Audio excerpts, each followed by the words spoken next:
بەناوی خۆی بەخشندەی میهرەبان سڵاوتان لەبێت بینەرە بەڕێز و خۆشەویستەکانی بەرنامەی دین و دنیا خۆشحاڵین لە ئاڵلقەیەکی نوێی بەرنمەکەتان بە خزمەتەوەی بەڕێز و خۆشەویستەگەینەوە. ئاڵلقەیەم جارەدا باس لە بابەتی وەچەمشی ڕۆژی دوایی دەکەین. ئێمە لە ئاینی پیرۆزی ئیسلام چۆن دەڕوانینە ڕۆژی دوایی ئاینی ئیسلام یان هەر ئاین و بیردۆزێکی دیکە چۆن هەوڵ دەدا کە شوێن کەوتوانی باوەڕ پێ بهێنێەوە قایل بکە کە ساتێک دێتە پێش کە پێی دەوترێ ڕۆژی دوایی و کۆتایی بە ژیان لەسەر مەسارەیە دێت کە پێی دەوترێ هەسارەی زەوی. دەیان پرسیار لەسەرم بابەتە هەیە بەدەر لە ئاینەکانیش ئەوەی کە مرۆڤایەتی هەوڵی بۆ دەدا بە سیناروی جیاواز بە بیردۆزی جیاواز بە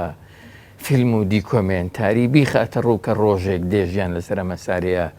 کۆتایی دێ. بەڵام ئێمە لە ئاینی پیرۆزی ئیسلام جیاواز لەو هەوڵانە لە قورآنی پیرۆز و فەرمودەکانی پێغەمبەر عەلەیهی سەڵات وەسەلام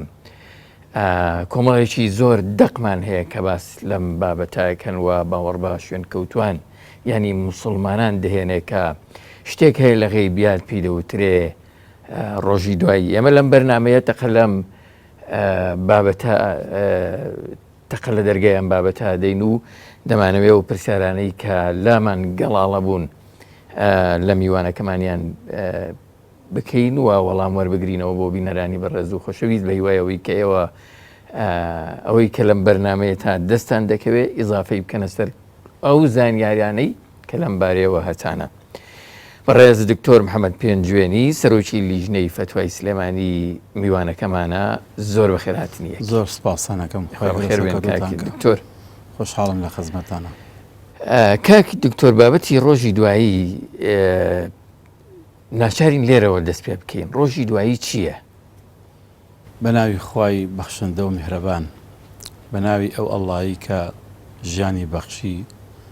بە ئینسان و بە هەموو زیندەوەرەکان وەسیفەتی هەتاهەتاییدایە ژیانی بەردەوام کرد لە دنیاوە دەست پێ دەکا و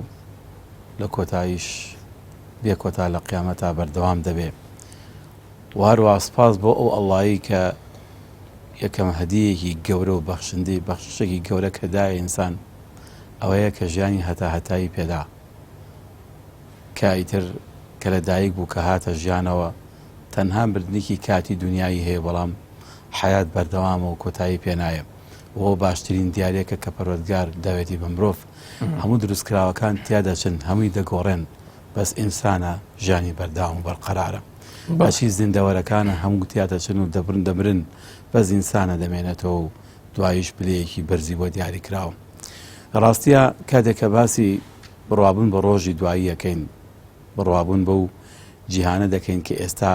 ئێمە نایبینن، بەڵام وێنەکانی دیمەنەکانی هێندێک لە دیمەنەکانی هێندێک لە بەڵگەکانی لەبەر چاوی ئێمەدا هەن. بڕوابوون بەو جیهانە یەکێک لە فاکتەرە هەرە گەورەکانی چالاککردنی مرۆڤە. گەر بڕوابوون بە ڕۆژی دوایی نەبێ، مرۆڤ چالاک نابێت لەسەر کاری خێر و چاکە. ئەو بابەتی کە زۆر وا دەکات لەوەی کە خێرەکانی ناو ئینسان، ئەوەی کە لاقی ئینسانە بە ئینسان دەکرێت،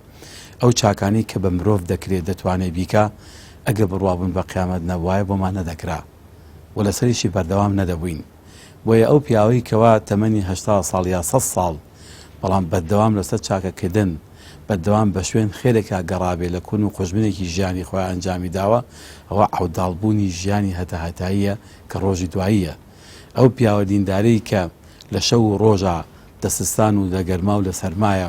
بەردەوام پابند بوو بە پەرستشتێکی خواییە و سەجدە و کوڕوشی بردووە، ئەوە عەوداڵبوونی ئەو ڕۆژە هەتاهەتاییە. ئەتوانین پرسیارێ بکەین، ینی فەلسەفە و حیکمەتی بوونی ڕۆژی دوایی لە ئاینی پیرۆزی ئیسلام بە تەناخۆی لەوەیە ئەبینێتەوە کە ئێمە لەم دنیاە چاکە کاربین. فەلسەفەکەی پێم وایە زۆرترە لەو خاڵانێکەوە تەنها چاکە کاربین، بەڵام فاکتەری دروستکردنی، فاکتەری گەورەکردنی، فاکتەری تەقاندنی ئەو کانیاوە گەورە خێرە لە ئینسان هەیە. بۆ چونکە ئەگەر بڕوابوون بۆ جیهانەدا نەبوایە، ئێمە گەر تەنها ژیان بەست دنیا بوایەوە لە بنا کۆتایی بەهاتایە سەدان مجریم و سەدان خراپەکار و ئەو هەموو خراپەی ئەو هەموو خراپەکارە و ئەو چاکەکارە پێک و یەکسانە بوون لە ژیانە. ئەو کاتە سی دەکەیت کەسێکی چاکەکار لە دنیا بەردەوام بە چاکە ژیاوە بەڵام لە مردنەکەش لەگەڵ کابرایەکی لەوانە ستەمکارە وەکو یەک بن جەریمەیەکی زۆر زۆر گەورە دروستە بێ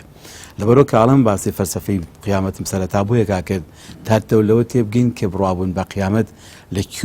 لەکوێی ژیانی ئینسانە لەکوێی فکر و ئایدۆلۆژەتی ئینسان لەکوێیە لە فاکتەرە هەراسەرێکەکەی کە فاکتەری گەورەیە ئەمجا قیامەت چییە؟ قیامەت بەڕاستی من بە یەک پێناسێ بچکۆ لە پێناسەیەکەم دەڵێم خوای گەورە قەراری داوم ئەبێ ژیان ئەبەدیە و خولودی هەیە حیات نەمرە لەبەرەوە چونکە ژیان و ئەم دروستکراوە گەورانەی کە پەروەردگار هێنایەتە بوونەوانێ بۆ 70 ساڵ و 80 ساڵ و 100 ساڵ نەیهێناوە بۆ 10 ساڵی ژیانی دروست نەکرەوە بۆ ئینسان و ئەم ڕێزە گەورە و کەرامەتە گەورەی کە داوێتی مەمرۆڤ تەنها بۆ 70 ساڵی تەمەنی نەیداوەتێ بەڵکو داوێتی بەوەی کەوا چووکە خولودی هەیە بۆ یەکە گەورەی هەموو بوونەوەرەکان لەناو گردوونا تەنها ئینسانە چووکە لەبەرەوەی ژیانی هەتاهەتایی پێبەخشیوە و کە ئەڵڵام ژیانەکەی کرۆ بە دوو بەشەوە بەشێکیانی لە دنیاە بەشێکی لە قیامەتە کەوا بوو ئەگە بڵێم قیامەت چییە بریتیە لەوەی کە مرۆڤ دەتوانێت لە ژیانی دنیادا لە دوای تێپەڕبوونی کەمترین تەمەن لە تەمەنەکەی خۆی کە بێت لە 50 یا 100 ساڵی بگاتە دەرەنجامێکی زۆر گەورە کە پلەیەکی هەتاهەتایی نەمریە و ئەو نەمریەش بە خۆشی بەڕێکا و بە کوتەکەی بڵێم لەزەتی ژیانی دنیای لە قیامەتە بەس دەسەکەوێتەوە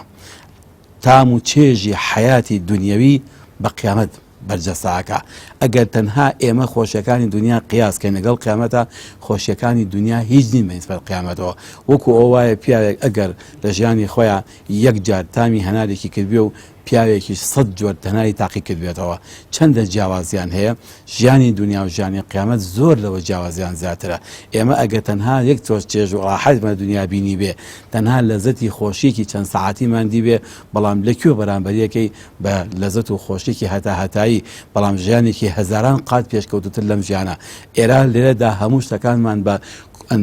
هەماندووبوون و هەوڵدان و کۆششکردنی خۆمە بەڵام لە قیامەتە خوا دەفەرمێ هەر هەموو ئەوانە گۆڕاون وڕاوەستاوە تەنها لەسەر خودی نیاز کەوا جیهانێکی دیجیتاڵی تەواو ئەلەکترۆنیە تەنها پێویستە بەوەی بەست بۆت و بە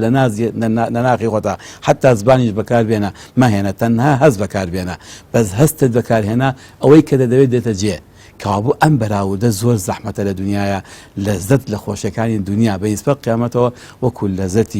وەکو لەزەتی کەسێکی تامی یەکشتی کردبێ و کەسێکی هەزار جار تامی کردبێ ئاوا هەیە کە هێشتا بەراورد ناکرێن چونکە ئەوەندە پێشکەوتووە کابوو قیامەت بڵم بە قیامە بریتە لە وێنایەکی تری ژیانی پێشکەوتوترین ژیان بە نیسبەت وێناکەی دنیاوە وێنای دنیا بەشێکی ژیانە بەڵام لە چوارچێوەی کۆنتڕۆڵی ئینسانە بەڵام ژیانی قیامەت پێشگوێنەیەکی پێشکەوتوی ژیانە بەڵام بە بەرمەجەکراوێکی ئەلکترۆنی زۆر باشە کاکی دکتۆر ئێمە پێویستمان بە کۆمەڵێک بەڵگە هەیە یان پێویستمان بە بەڵگەی ڕوون هەیە بۆی بڕوابێنین کە ئەوەی کە جەنابەت باسیەکەیت و پێناسەیەکەی لابد ئەبێ ڕوو بدە بەڵێ بەڵگەمان چی بێ لەسەر ئەوە من پێم وایە یەکەم بەڵگەمان کە دەست پێکا لە بەڵگەمان لەسەر بوونی خوددایە ئەگەر ئێمە قەناعەتمان بۆ دروست بوو خوددا هەیە قەناعەتمان بۆ دروست بوو کە ئەڵڵا خالقی ئەرز و ئاسمان بێ ئەوکان تر هەمووی ئاسانن کابوو لێوە دەست پێەکە بۆیە یەکەم بەڵگەشت بۆ نەسەلماندنی هەموو ئەسڵەکانی ئیمان لە ئیسلامە لە ئیمان بەخواوە دەست پێەکە ڕابوون بە پەروەردگارە ئەگەر تۆ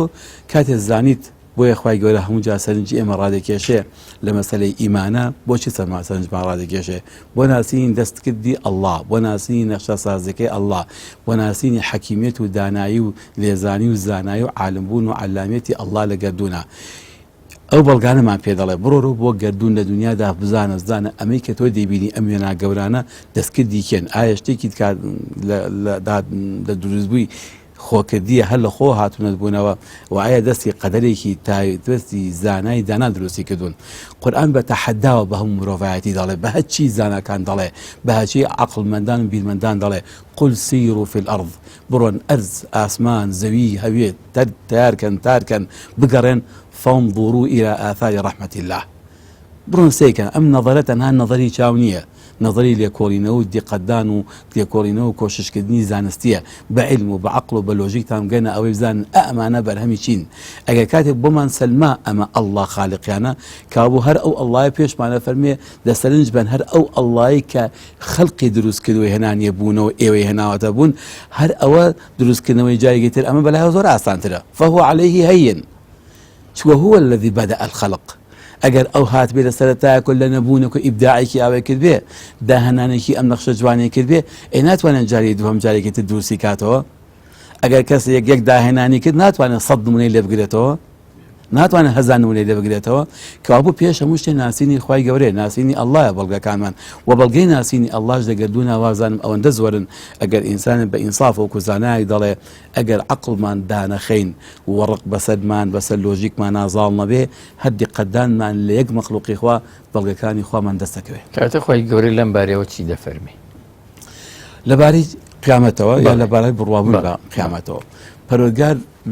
لە چەندی منێکە لە قیامەت باسی بڕوابوون بە قیامەتمان بۆ دەکات یەکێک لەو دیمانەی کەوتم باسی لە مەسەلەی خەڵقا بەمان باسەکە کاتێککە باسی خەڵقەکە بۆ ئەوی کە پێمان بسەلمێنێ ئێمە قابیلی ئەوەن جارێکی تر بمرین و جارێ زیندوو بینەوانێ یەکێ لەو نمونانە باسی خەڵقی ئینسانە خەڵقی ئینسان لە کێوە دەست پێەکە ئێمە لە خاکەوە دەست پێکەین لە تورابەوە دەست پێکەین ئەم تورابە چۆن ئەم گڵەت دەبێت بە تۆ بۆ ئینسان و ئەم تۆی ئینسان چۆن دەبێتەوە بە تۆوێکی کاراکتەری زیندوو لە نێوانی نێر و مەیەکە گەشە بکات و دوایی بچیتە ناو ڕەحەمی ئافەتێک و دوایی دەبێت بە گۆشتپارەیەک و دوایی دەبێت بە ئێسقان و هەیکەل و دوایی گۆشت پیاکە و دواییدە دنیا و ئەمە پێدەباشیت خوا دەفەرمێ ئێوە سەرنجی ئەم قۆناغانەی ژیانی خۆتان بن ئەگەر لێرەوە دیقەتتاندا دەزانن ئێوە لە نەبوونێکەوە هاتن و ئەم نەبوونیش نەبوونیەکە ئەگەر خۆت بکۆڵی تۆلەی لەناو نەماکی زەویدا خۆت دەبینیتەوانە بەڵام چۆن خۆت دەبینیتەوە بینینی ئینسانە ناو ماکی زەویدا بە قۆناغێکا تێپەڕیوەکە کردی بە مرۆڤە ئەو قۆناغە جگە لە زانستی ئەڵڵا جگە لە علمی ئەڵڵا هیچ هێزەینە لە دنیا بتوانێت ڕێگیخا بەو شێوازە بەرهەمی بێنێ ئەمە یەک دوو هەمیاندا خوای گەور هەر لە دوای کۆتاییاتەکە فەرمێ کاتێک ئێوە ئەم جارزان ئەشتا مرێنێ هەر ئەو خوا ئێوە ئینەکم لەمەیتون هەر ئێوە ئەر ئەوەی کە خوا خەڵقی کردون ئەتا مرێنێ بەڵام خوای گەورە پاژە فەرمێ ثم يحييكم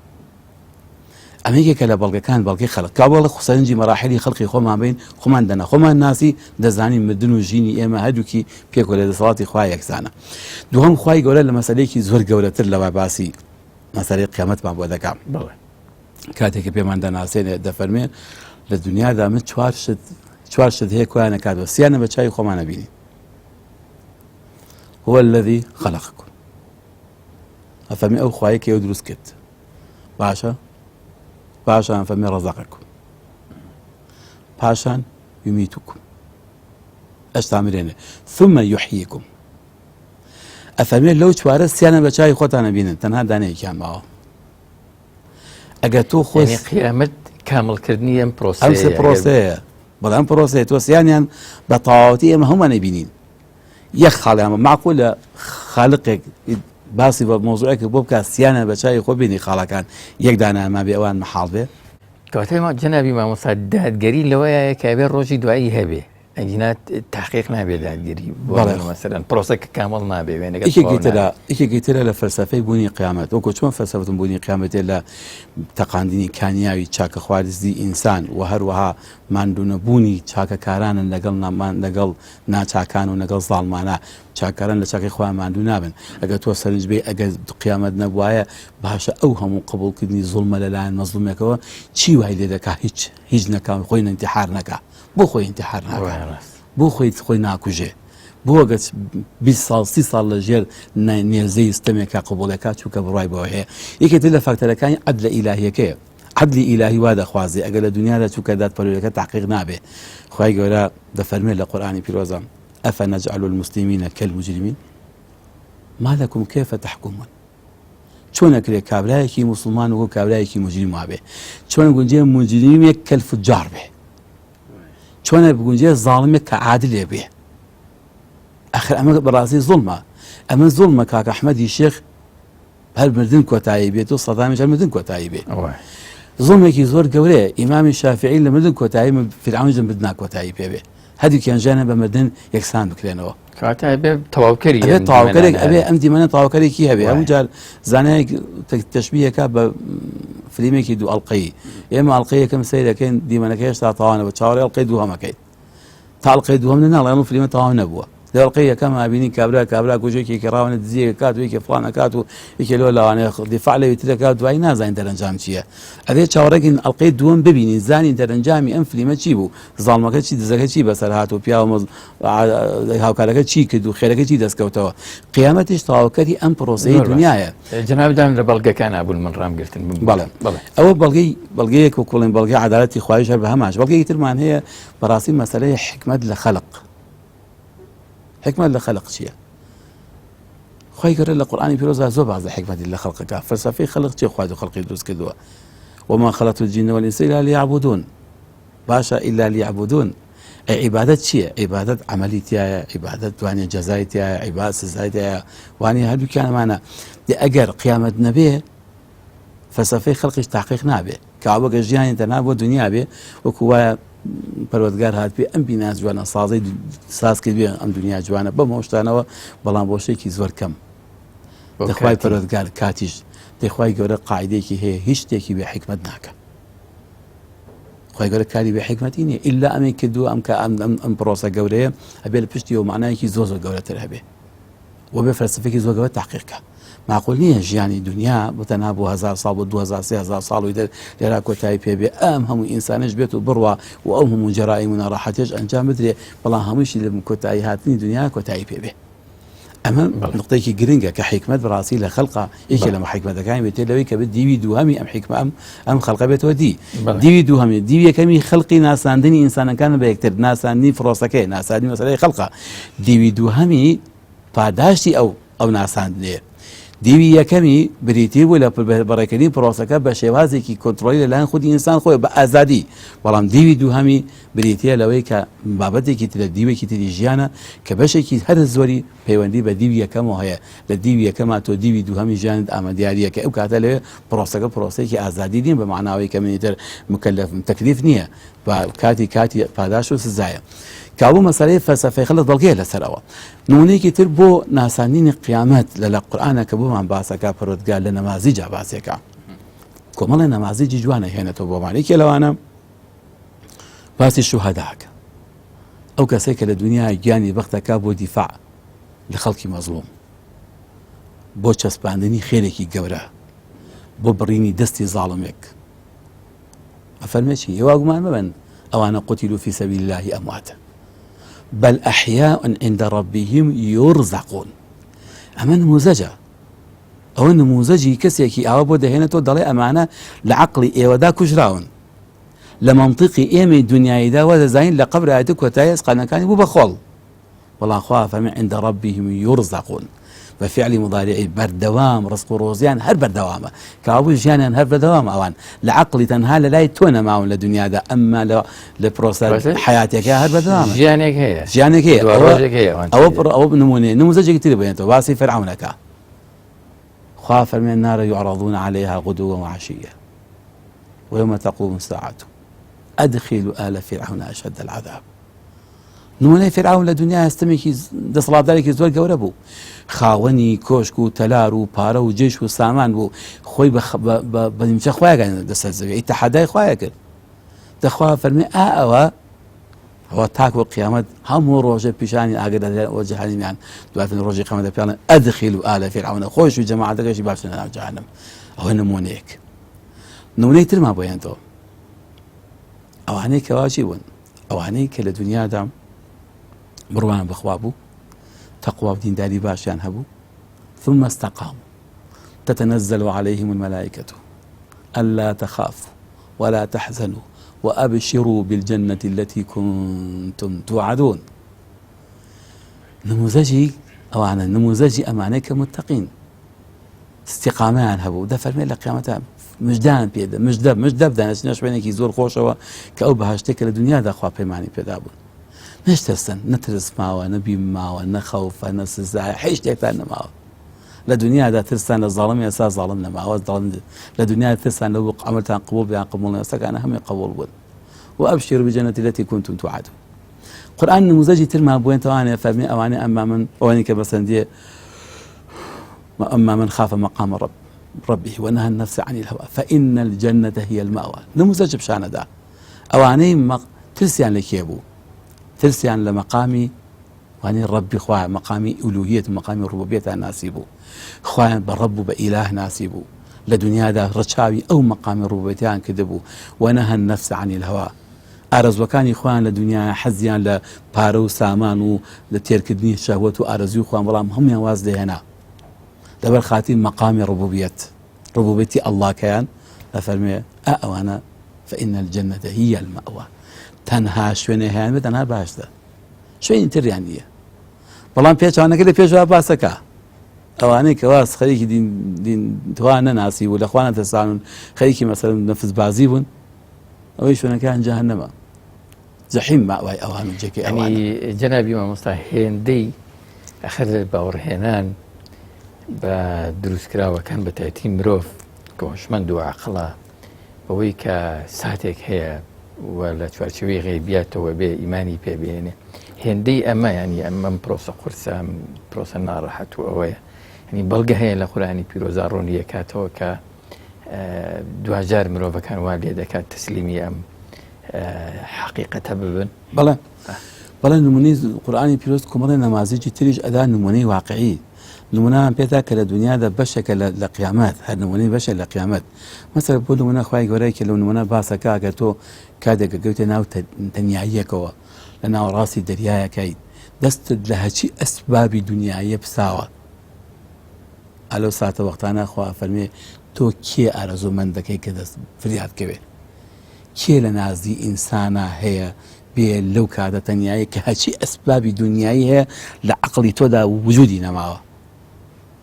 غێرەڵڵا کێتر هەیە ئەم نموزەجە کە لە قیامەتە چەندی نموزەجی ئاوا دێنێتەوە بۆی کە قەنەعەت کە بەوەی کە ئەمانەی کە ئەڵێن لە دنیادا ئێمە بڕوامە بەخوانە چونکە تا ئێستاکانیان لەناو ئەسبابە ئەژین بە عامل بە عالەمی مادی بی دەکاتەوە بە عەقڵی مادیگەرایی ڕوود بە بەدەر لە دیوە معنەویەکەی تری بە بەدەر لە دیوەکەی گەر هات و ئەسباب ڕۆڵی نەما ئەو کاتە کێ فریاد دەکەوێت خۆ تۆ لەوانەیە چەندین نمونەی واش بەسەر بێ لە دنیادا نمونە نەمازیجمان هەیە خەڵکێتەوە ئەو حاڵەتی بەسەردا دێ ئەمە یەکی لەو حاڵەتانی ترمان هەیە کە خوای گەورە باسی کۆتا ساتەکانی تێکچوونی دنیاکە کۆتا ساتەکانی تێکچوونی دنیا خۆی بۆ خۆی تەسلیمکردنی عەقڵی ئەو کەسانەیە کە لەو سەردەمەدا دەژین و بڕوایان پێ نییە ئەگەر ئاسمان بێتە خوارەوە پارچە پارچە ببێ و هەپرون ببێ ئەگەر ئەرز خۆی پارچە پارچە بێ و شەق بەرێ کێ لێەوە ئەتوانێت نێڵە ببێ وەلە ئینزالەتا ئەگەر ئەرز و ئاسمانوەتیان ئێمە خۆمان لا ئەدەین لە ژیان کێ هەیە ئیمساکیان کەوە بیانگرێتەوە کێ ئەتوان بڵێ ئەرز مەڕۆ ئاسمان مەڕۆ وەرە لێکە بدەمە بە چاکە بکەمە کێ فەرمێ من ئیلاهٌ غەیر الله ئەمانە نەمازجن لە قیامەتە بۆ دەستیکردنی باسی پێچانەوەی ئاسمان باسی پێچەوانی ئەرز و ئاسمانەکە پێچەوانی ئەزەویەکە کە فەرمێ کە تەیی سجل وەکو مەسەڵەن شێوازی لاپەڕەیەک ئەی پێچینەوانێ باشە کاتی ئەوەمان ئەنجامدا کێ هەیە ڕێگر بێلەوە ئەمە نەمازجی گەورە گەورەن لە قورئانەکە پێمان عەقڵ ئێمە لەگەڵ ئەمەشە لە سەردەمی پێغەمبەر و ینی دابەزینی ئەم ئاەتە ڕوونانە ئەم بەڵگە ڕوونانەی کە جەنابەت باسییان کە تاوەکو هەن و کەش کۆمەڵێکەن ئینکاریەکە لابد هەن هەیانە گومانی هەیە مەسەلەن لەم بارەیەوە قسەی خوای گەورە قسەی دین قسەی ئێوە بۆ ئەوان چییە؟ ئەوانەی تا ئێستا گومانیان هەیە لە قیامەتە بڕوان بە ڕۆژی دوایی نییە پێیان وایە لە مردنای ئینسان کۆتایی پێ قورئانی پیرۆز مەجالێکی زۆری داوە بەوانە مەجالی بیرکردنەوەی پێداون مەجالی بەحسی پێداون هانیانەدا بیر بکەن مەجای بەڵێ هاندانی بیرکردنەوەیان پێدا یەکێ لاوەتوان لە سەرنجیان ڕاگەشێ بۆ مەسەلەی خەڵق ئەگەر بەجددی بەبێ گومان علم و عەقڵی ئینسان لە مەسەلەی خەڵقا ورد بێتەوە دەگاتە قیامەت دەگاتە بڕوابوون بە قیامەت دەگاتە بڕوابوون بەبوونی زیندووبوونەوە چونکە هەر لە خودی ئینسانە کائینێکی هەندە گەورەیە ئەو بابەتەی کە پەیوەندی بە زیندووبوونەوە هەیە لەناخی دەر ئینسانە دانراوە بەس عەقڵی ئینسان و علمی ئینسان لەوانەیە شتانە نەگەڕای بە شویان بیدۆزێتەوە نەگەڕاوە بزەوتەوە کە ئەم ئینسانە کۆدێکی هەیە تەنها لەوێ کەشفە بێ چەندە کۆدە لە جەستەی ئینسانە هەن کۆدەکان بەشێکیان لە قیامەت ئاکرێنەوە بەشێکیان ماکەکانیان تەنها لەوێ دەرەکەوێت لێ دەرناکەوێت بەس ئێمە توێژینەوەمان بۆ نەکردەوە بۆیە قورئان دایمە بۆ کەسێک کە گومانی هەیە ئەفەرمێ ئین کونتم فی ڕەیب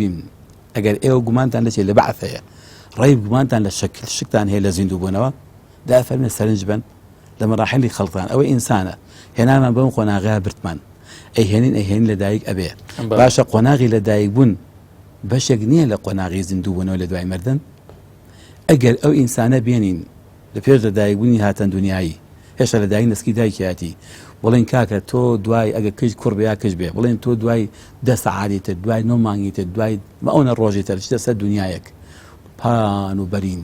ئەرز و ئاسمانی هەیە ئەستێریتایە تارێتایە سیارێتایە جادە هەیە کانیا و هەیە شاخ هەیە خواردن هەیە لەفە هەیە نازام گۆش هەیە ملیشک هەیە قەل هەیە مانگا هەیە هەچی هەیە باشە قەناعەتمان پێکات ئەگەر ئەو منداڵ لەسکی دایکە قەناعەت بەبوونی جیهانێکی واکە بە ئاسانی ناچکۆ لەبەرە جیارێکی تەسکایە تەسکی دایکیاتی بەڵام چاویش نێبینیوێتی بەڵام کاتێک کە لە دایک بوو ودەوە دەخۆی قەناعەتی پێکات بەبێ ئەوەی هیچ کەسێک بەڵگەی ببێنێتەوە بەکو خۆی پرسیارەکە بە شوێنەکە ئامە چییە ئاوە چییە ئەوە کێ ئەوە ناوی چییە بۆچی واوە لەبەرەوەیە ئەگاتەوە قۆناغە خوای گەورە خودی مردن پرۆسەی مردن دەکاتە بەڵگەیەک لە بەڵگەکانی قیامەت چۆن لە دایکبوونی ئینسان بەڵگەیەکە لە بەڵگەیەکە بۆ بوونی قیامەت ئەها لە دایکبوونی ئینسان لە دشکی دایکیان لە دایکبوونە بۆ ژیانێکی تر مردنی ئینسان لە دایکبوونە بۆ ژیانێکی تر چوە فەرمی هەر لەگەڵ مردن ئێوە حەقە تا بینن ئێستا ئیبن ئەلێکسەندەر کتێبێکی زۆر جوانی نووسیوە لەسەر ئەم بابەتی بڕان بە ڕۆژی دوایی کە خۆی کاتی خۆشی بێکێ بۆ لەو کەسانی کە بڕای پێ نەبوو چەند دقەیە کە لە کاتی نەخۆشیەکە تووشی بێهۆشی دەبێنی وکۆڵێنتر دڵی دەوەسێ و دەڕوات بکۆڵێن واسی مردن باسی خۆیەکە کاڵێ ڕۆحەکەم لە جەستەکەم دەرەچێ دوایی کە دوای تەمەکتەکە دوای چاکبوونێ دەنووسێ کە بە جیهازی کارەبایی دڵیەتەوە شوێنی خۆی لێداتەوە لە 3 سانیا چی دیوە جیهانێکی دیوە ئەوەی کە لە قورئانە باسەکرێ ئەو مەراحیلانە زۆربەی دیوە یەکێ لەو دیمەنانە باسی دیمەنی تەمەنەکانی خۆیەکە ئەڵێ لەو چەند چرکە ساتەیە تەواوی تەمەنی خۆم ئەوەندە 70 ساڵە 60 ساڵە هەچیم کردو بەیان لێدامەوە بەڵام چ شاشەیە بە پانتایی چاوی خۆم بوو چاوم بەم لاو بەسەر و بەرزاچانێ هەیسەی دەکرد ئەو نەمەبینی بەڵام چ ڕووناکیەک چ وازحیەک وەکو وا بوو کە خۆم ئێستا لەوێ کارکەم وامەزانم خۆم ئاواتم دۆقی لەگەڵاکەم دوایی باسیەوە کاڵە کاتێ ئەم مۆزوعا من تەقاندم باسم کرد هەتا ئێستا 15 ملیۆن کەس لە ئەمریکایە و ئەو ڕووداوایان دیوە لایەزاریش بەردەوام خەڵکی بینە کاتێک کە تووشی حاڵەتیان دەبێت ئەگاتە بەشێک لە پێشی بەرزەخا ئێستا بەگەکانی بوونە قیامەت بڕۆ هەتا مەسەن کەسی ملحیدەی بینێ کەبرایەکی لوبنانی ملحیدی لەسەر لە خۆی ملحیدە واقعی بین بە گریانە باسیەکە کاتی دیمەنەکە دەگێڕێتەوە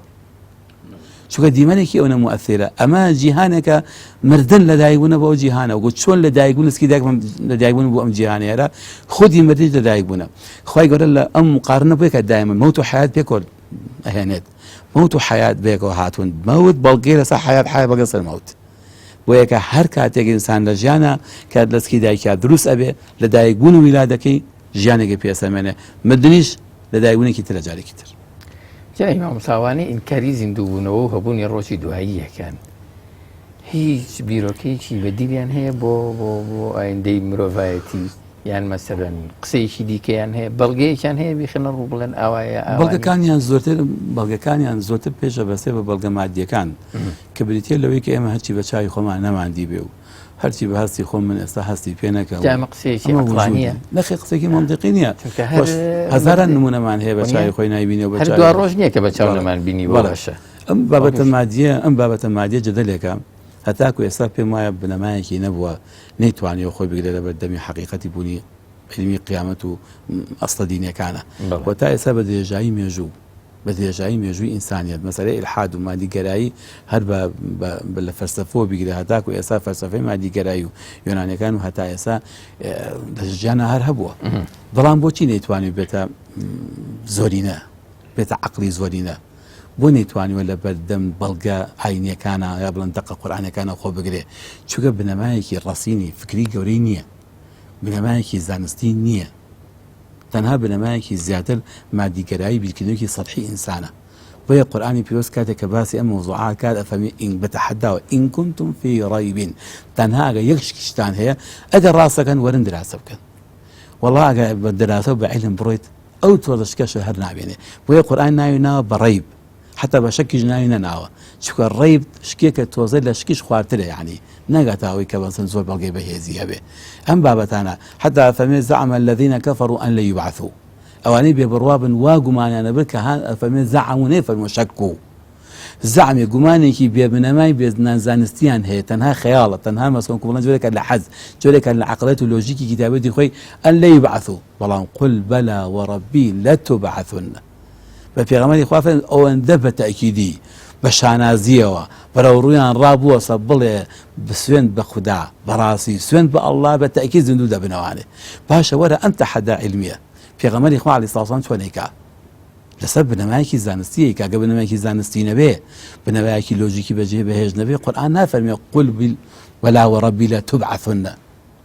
ئەگەر یەک تۆز گومانی تیا بوایە قورئان ئەو لە من تەئکیدی بۆ ناهێنا بۆ یەکە بە تەحەداوە پێغەمبەری خوا دێتە بەردەمیان دەڵێ دڵنیابن 100% دڵنیابن ئەوە 100% زیندووە بنەوە وەلای خواشەوە ئاسانە بەڵگەکانیشی زۆر هەیە لە دنیا لە لای خۆتان ئەگەر یەک تۆ سەرنجی بن هەر کەمترین بەڵگەشی ئەوەتانە لۆژیکی ئەو خوایە کە ئیبداعی کردوێ لە داهێنانی ئەمە یەم شتێدا توی دروست کردبێ یەکەم جار ئەشتوانن جایە دوو هەمڕایەت و دروستی کاتەوە وەلەقەد عەلیمتم النەشأة الأولى فلولا تصدقون جنابی مامۆستا پێغەمبەر عەلەیهی سەڵات وەسەلام لە سنەت و فەرموودەکانی خۆیان ئیکتیفای کردووە بەم ئایەت و بەڵگانەی کە جەنابەت باست کردن یا هیچ فەرموودەیەکی خۆی هەیە لەسەر بەڵێ پێغەمبەری خوا عەلەیهی سڵاو وەسەلام تەفاسیلی قیامەتمان بە باسەکە قورئانی پیرۆز بە کورتی باسی دیمەنەکانی قیامەتەکە باسی ڕووداوەکانمان بۆکە لە قورئانی پیرۆزە ئەمە تەفاسیل و درێژی ئەم بابەتە پێغەمبەری خوا عەلەیهی سڵاو وەسەلام لە ئینشاءڵڵا ئێمە بۆ ڕووداوەکان ئەوەی کە لە قیامەتا چی ڕوودەدا لە ئەڵقەی دووهەمی ئەم بەرنامەیە پشتیوان بخوا کە جەنابەت ئیزن بفەرمووی بڕوونی باسیەکەی ئێستا هەر هەوڵە دێن بۆ ئەوەی کە بیسەلمێنی بیخێنە ڕوو کە قیامەت بوونی هەیە و ئەو بابەتان زۆر باشە جەنابی مامۆستا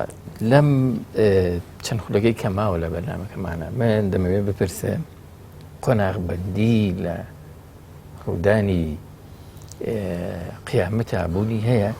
پرۆسەیە کە لە ناکاوە ڕوودەدا کۆ لە ڕاستیان بابەتە پەیوەندی بە دوو لایەن هەیە لایەنێکیان ئەوانەی کە مرۆڤێک خۆمان دەمرین ئەستا هەموو کەس لە ئێمەوانەی کە دەمرن وەکو دەڵێن قامەت قیامەت و هەر کەسە بۆ ئێمە بەشێک لە قیامەتی خۆمان دەتەکایەوە کە مردین بەشێک لە ئیمچە قیامەتێکی خۆمان دەبینین ئەمە هەر قسەیە یان ئەسڵێکی هەیە کە زۆر ئەوترێ کەسێک مردی تر ئەمە قیامەتی ئەوە ئەسڵێکی هەیە چونکە فەرمودێکی پێغەمبەری خوا عەلەیهی سڵات وسەلام کە ئەفەرمێ هەر ئینسانێک کە مرد قامەت قیامەته جا ئەو قیامەته قیامەتی خۆی یعنی هەر کەسە بە شخصی خۆی چووکە فەرمی بە جێگەیەکی وە دیاریکەن خۆ بێ شوێنی دیاری بە کە دەسە چووکە خۆ نەمردووە لە دنیادا تەنها ئەم جەستەیان لە کار کەوتووە ئەمما ڕۆحەکە هەر ماوە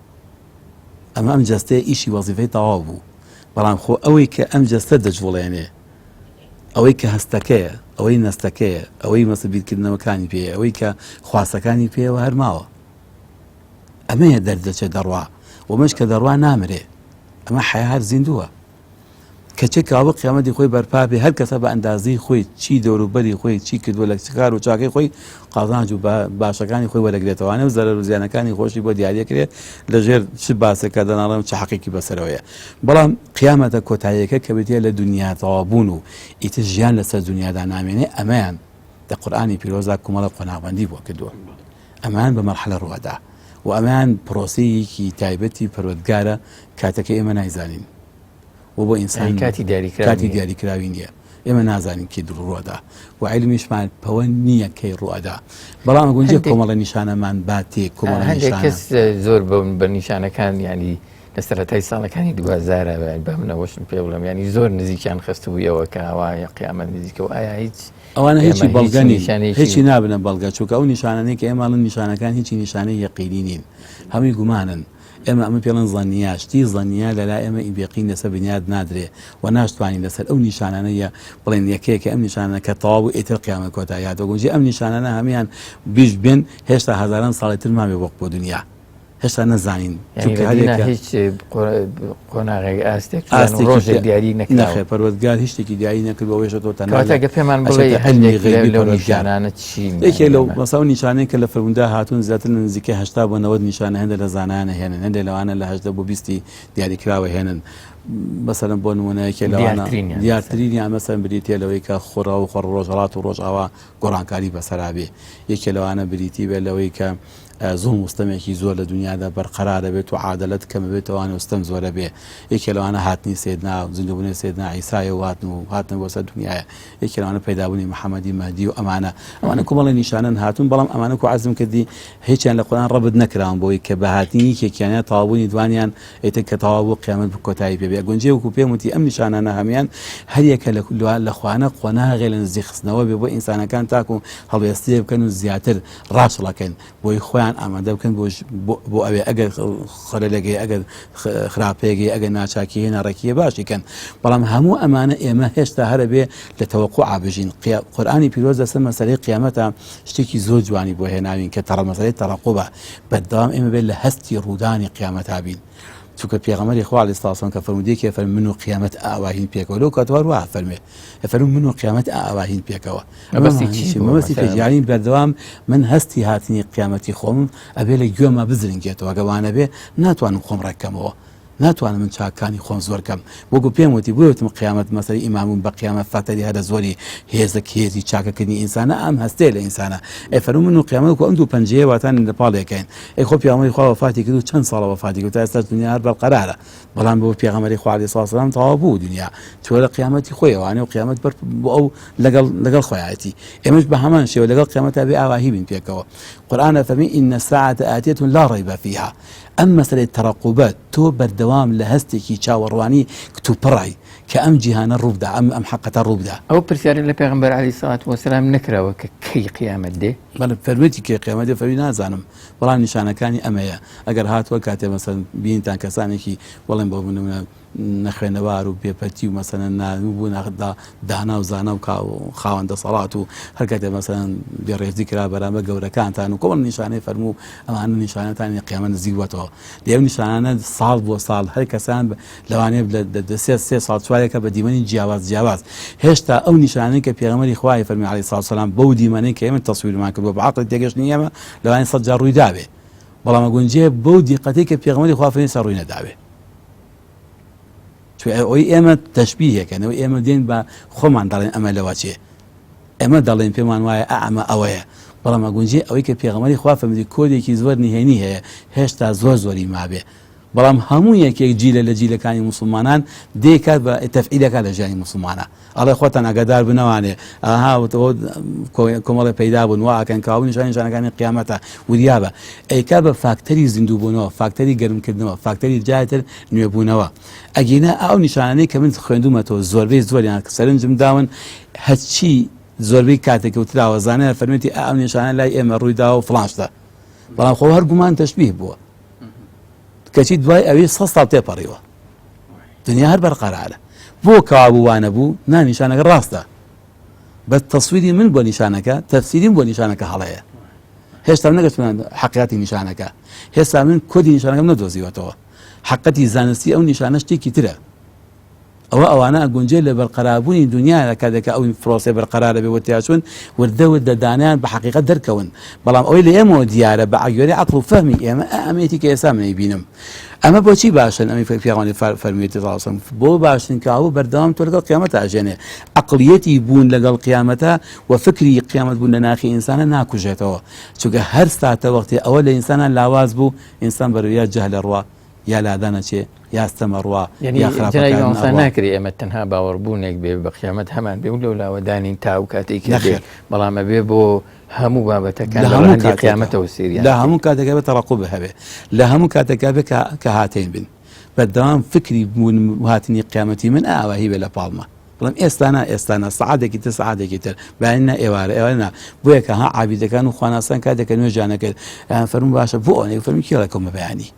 گرفتێک لەوەیە دروست ناکات کە نتوانین دنیامان ئاوادان کەینەوە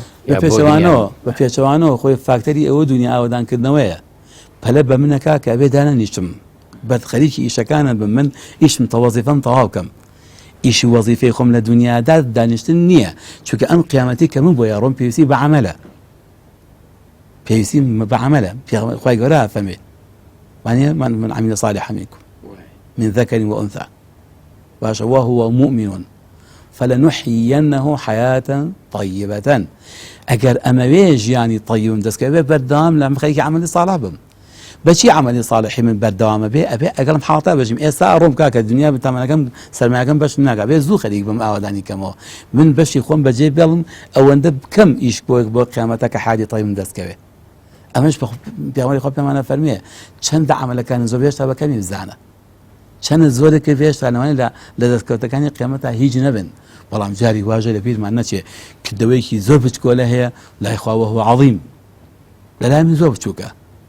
لەوانەیە پەرداخی ئاومدا دەست کەسێکی مامەیەکی پیر هەر گوێش من نەداوەتێ مەرحەبایەکی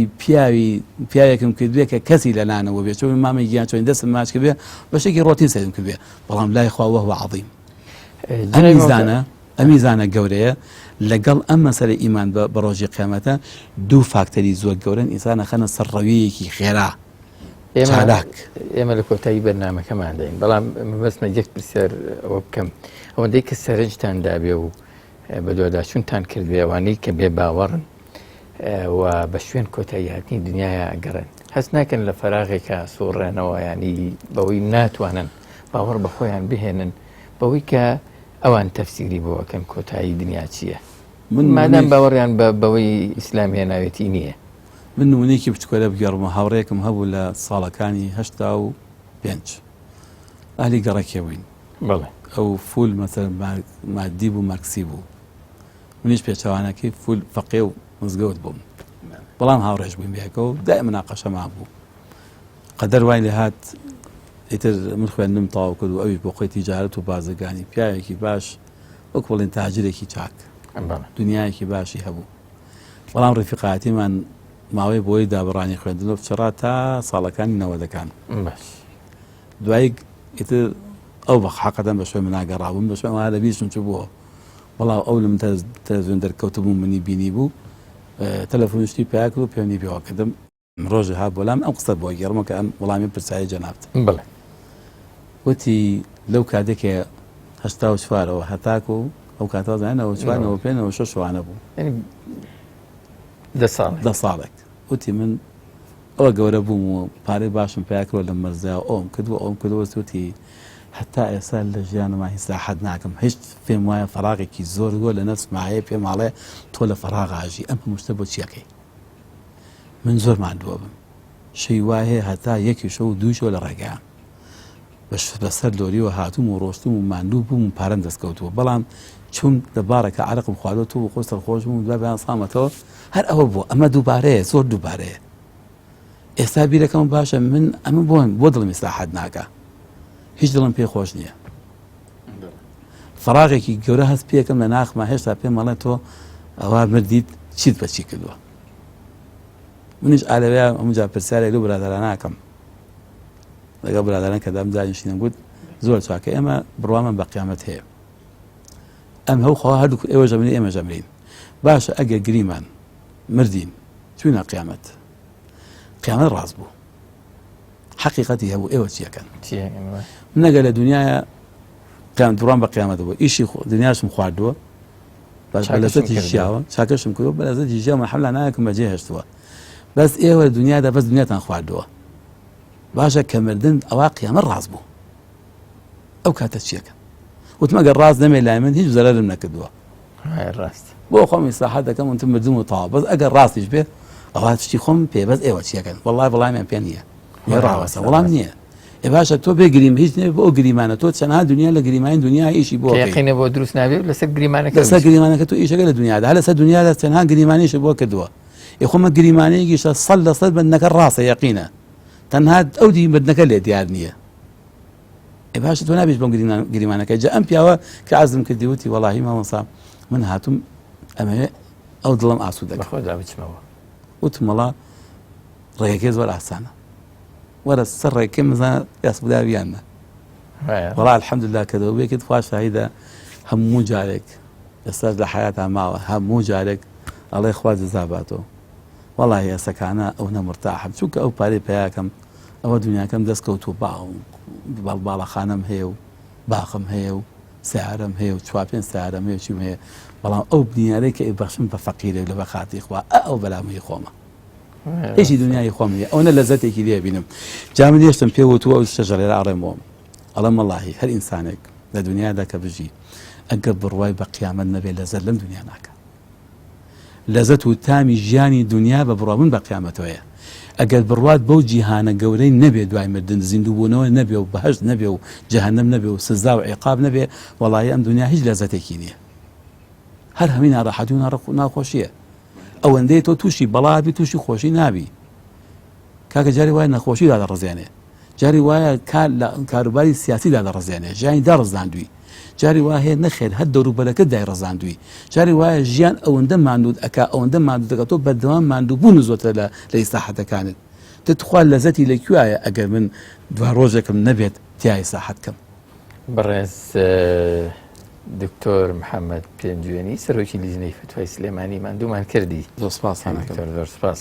ئەمە بەشی یەکەمی بەرنامەکەمان بوو لەبارەی بڕوابوونمان بە ڕۆژی دوایی پشتیوان بەخوا لە هەفتەی داهات و لە ئەڵقەی داهاتووە باسیەوەکەین کە لەو ڕۆژەیە دەبێ چی ڕوو بدە تاو کاتە بەخواتان ئەسپێرین خواتان لەگەڵ